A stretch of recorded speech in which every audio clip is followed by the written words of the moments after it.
America అధ్యక్షుడు Donald Trump కల నెరవేరలేదు. రెండోసారి అధ్యక్షుడిగా ప్రమాణ స్వీకారం చేసిన తర్వాత ఆ దేశ అభివృద్ధిపై కంటే నోబెల్ బహుమతిపైన ఆయన దృష్టి పెట్టారని చెప్పుకోవచ్చు. తన వల్లే ప్రపంచంలో పలు దేశాల మధ్య జరుగుతున్న ఘర్షణలు ఆగాయని ఒకటే ప్రకటించుకుంటూనే నోబెల్ బహుమతి అందుకోవడానికి అర్హుణ్ణి అంటూ సొంతంగా కొట్టుకున్న సెల్ఫ్ డబ్బా మోగలేదు. 2025 సంవత్సరానికి గాను ప్రతిష్టాత్మక నోబెల్ శాంతి బహుమతి వెనుజులాకు చెందిన కొరీనా మచాడోకు లభించింది. దీంతో ట్రంప్ నోబెల్ కలగానే మిగిలిపోయింది. ఇక వెనుజులా ప్రజల ప్రజాస్వామ్య హక్కుల కోసం కృషి చేసినందుకు గాను మరియా కొరీనా మచాడోకు నోబెల్ శాంతి బహుమతి 2025 గాను లభించింది.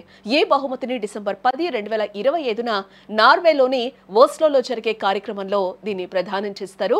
ఇక మరియా కొరీనా మచాడో ఎవరో తెలుసుకునే ప్రయత్నం అయితే ఒకసారి చేద్దాం. 2025 నోబెల్ శాంతి బహుమతి పొందిన ఈమె వెనుజులా దేశం ప్రతిపక్ష నేతగా ఉన్నారు.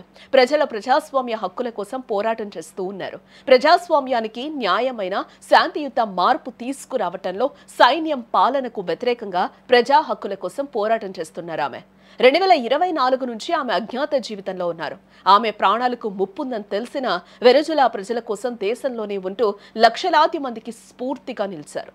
వెనుజులా దేశ పాలకులకు వ్యతిరేకంగా ప్రజలను ఏకం చేయటంలో, ఒక్క తాటిపైకి తీసుకురావటంలో మరియా మచాడో చేసిన కృషికి గుర్తింపుగా నోబెల్ శాంతి బహుమతిని ప్రకటించినట్లు కమిటీ స్పష్టం చేసింది.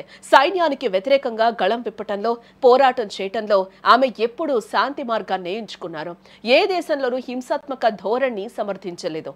ప్రజల హక్కుల కోసం శాంతియుతంగా పోరాటం చేశారు మచాడో.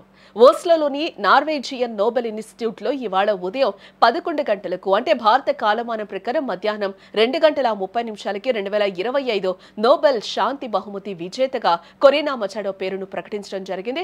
ఇటీవలి కాలంలో అత్యంత ఉత్కంఠభరితంగా ఎదురుచూసే నోబెల్ శాంతి బహుమతి ఇదే.